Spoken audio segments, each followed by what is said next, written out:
Assalamualaikum warahmatullahi wabarakatuh. Perkenalkan, saya Rahma Amila Fitri dari Universitas Muhammadiyah Riau, Prodi Keperawatan kelas 4A2 dengan NIM 230201053. Baiklah, kali ini saya akan menjelaskan tentang konsep dasar manajemen. Yang pertama, definisi manajemen. Mary Porter Follett mendefinisikan manajemen sebagai seni menyelesaikan pekerjaan melalui orang lain, berarti bahwa seseorang manajer bertugas dan mengatur dan mengarahkan orang lain untuk mencapai tujuan organisasi. Kemudian Ricky W. Griffin juga mendefinisikan manajemen sebagai sebuah proses perencanaan, pengorganisasian, pengkoordinasian, dan pengontrolan sumber daya untuk mencapai sasaran goals secara efektif dan efisien. Jadi, kesimpulan definisi dari manajemen adalah secara umum sebagai upaya-upaya yang dilaksanakan untuk mencapai suatu tujuan melalui orang lain. Dan yang perlu kita ketahui, bagaimana upaya dan melibatkan sekelompok orang sehingga tujuan dapat dicapai sesuai dengan perencanaan dan efisien. Berarti tugas dilaksanakan secara benar, terorganisir dan sesuai dengan jadwal. Kemudian pengertian manajemen keperawatan, yaitu proses pelaksanaan pelayanan keperawatan melalui upaya staf keperawatan untuk memberikan asuhan keperawatan, pengobatan, dan rasa aman kepada pasien, keluarga, dan masyarakat. Manajemen keperawatan juga diartikan sebagai suatu tugas khusus yang harus dilaksanakan oleh pengelola keperawatan untuk merencanakan, mengorganisasikan, mengarahkan, serta mengawasi sumber-sumber yang ada, baik sumber daya maupun dana, sehingga dapat memberikan pelayanan dan perawatan yang efektif baik kepada pasien, keluarga, dan masyarakat. Kemudian, fungsi-fungsi dari manajemen. Yang pertama, perencanaan atau planning. Yang harus kita persiapkan adalah yang pertama, gambaran apa yang akan dicapai. Yang kedua, persiapan pencapaian tujuan. Yang ketiga, rumusan suatu persoalan untuk dicapai. Yang keempat, persiapan tindakan-tindakan. Yang kelima, rumusan tujuan tidak harus tertulis. Dan yang keenam, tiap-tiap organisasi pasti perlu perencanaan. Lanjutan dari planning atau perencanaan yang kedua, yaitu pengorganisasian, yaitu pengaturan setelah rencana, mengatur dan menentukan apa tugas pekerjaannya, macam, jenis, unit kerja, alat-alat, keuangan, dan fasilitas. Yang ketiga, penggerak atau updating, menggerakkan orang-orang agar mau atau suka bekerja. Ciptakan suasana bekerja bukan hanya karena perintah, tetapi dengan kesadaran sendiri, termotivasi secara interval. Yang keempat, pengendalian atau controlling, fungsi pengawasan agar tujuan dapat tercapai sesuai dengan rencana, apakah orang-orangnya, cara dan waktunya itu tepat. Dan yang kelima, penilaian atau evaluasi, merupakan proses pengukuran dan perbandingan hasil-hasil pekerjaan yang harusnya dicapai. Hakikat penilaian merupakan fase tertentu setelah selesai kegiatan. Kemudian prinsip-prinsip manajemen.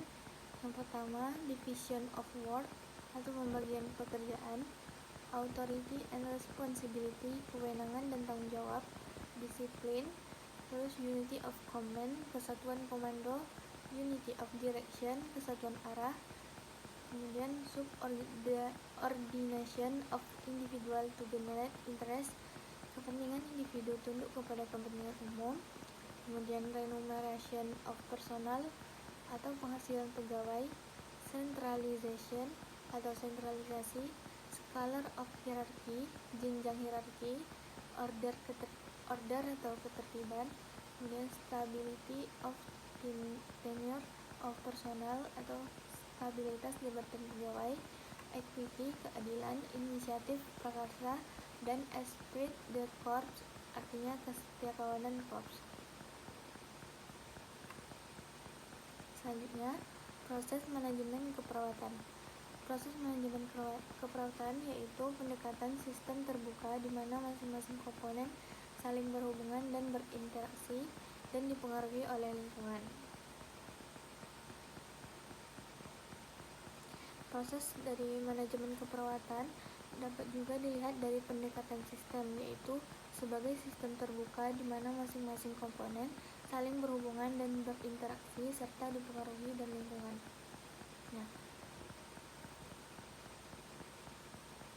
5 elemen utama dari proses manajemen keperawatan. 6 elemen utama dari proses manajemen keperawatan. Yang pertama adalah input. Input dalam proses manajemen keperawatan antara lain dapat berupa informasi, personel, peralatan, dan fasilitas. Yang kedua ada proses. Proses pada umumnya merupakan kelompok manajer dari tingkat pengelola keperawatan tertinggi sampai keperawatan pelaksana yang mempunyai tugas dan wewenang untuk melakukan perencanaan, perorganisasian, pengarahan, dan pengawasan dalam pelaksanaan pelayanan keperawatan. Proses merupakan kegiatan yang cukup penting dalam suatu sistem karena dapat mempengaruhi hasil yang diharapkan suatu tatanan organisasi. Yang ketiga ada output. Output atau keluaran yang umumnya dilihat dari hasil atau kualitas pemberian asuhan keperawatan dan pengembangan staf, serta kegiatan penelitian untuk menindaklanjuti hasil atau keluarannya. Dan yang keempat, kontrol. Kontrol juga diperlukan dalam manajemen keperawatan sebagai upaya meningkatkan kualitas hasil.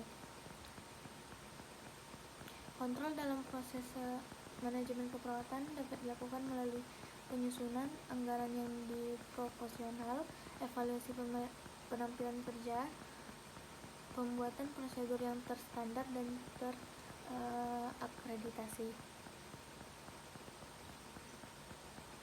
Selanjutnya, mekanisme dan umpan balik. Mekanisme umpan balik diperlukan untuk menyelaraskan hasil perbaikan kegiatan yang akan datang. Mekanisme umpan balik dapat dilakukan melalui laporan keuangan, audit keperawatan, dan survei kendali mutu, serta menampil kerja perawat. Selanjutnya, prinsip yang mendasari manajemen keperawatan yaitu berlandaskan perencanaan, kemudian penggunaan waktu yang efektif, melibatkan pengambilan keputusan, memenuhi kebutuhan asuhan keperawatan, terorganisir sesuai kebutuhan organisasi. Dan juga ada pengarahan, memotivasi karyawan menggunakan komunikasi yang efektif, pengembangan staf, pengendalian meliputi penilaian tentang pelaksanaan rencana yang telah dibuat, manajer dan administrator. Selanjutnya, kerangka konsep manajemen keperawatan.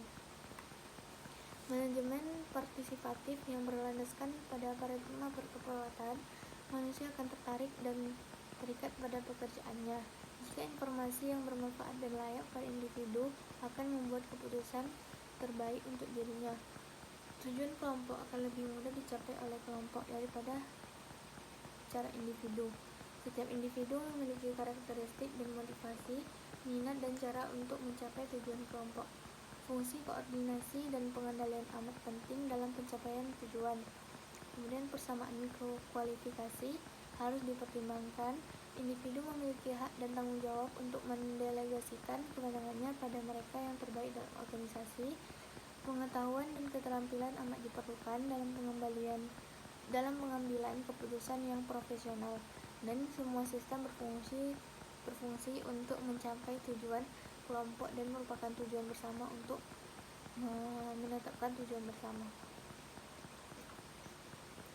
Dan yang terakhir, filosofi manajemen keperawatan, yaitu mengerjakan hari ini lebih baik dari hari esok. Yang kedua, manajer keperawatan merupakan fungsi utama bidang keperawatan, peningkatan mutu kinerja perawat. Yang keempat, pendidikan berkelanjutan. Kemudian proses keperawatan individual menunjang pasien untuk mencapai kesehatan yang optimal. Tim keperawatan bertanggung jawab dan bertanggung jawab untuk setiap tindakan keperawatan yang diberikan. menghargai pasien dan haknya untuk mendapat ASKEP yang bermutu. Kemudian perawat adalah advokat pasien, dan perawat berkewajiban untuk memberikan pendidikan kesehatan pada pasien dan keluarga. Sekian presentasi dari saya. Lebih dan kurangnya mohon maaf. Wassalamualaikum warahmatullahi wabarakatuh.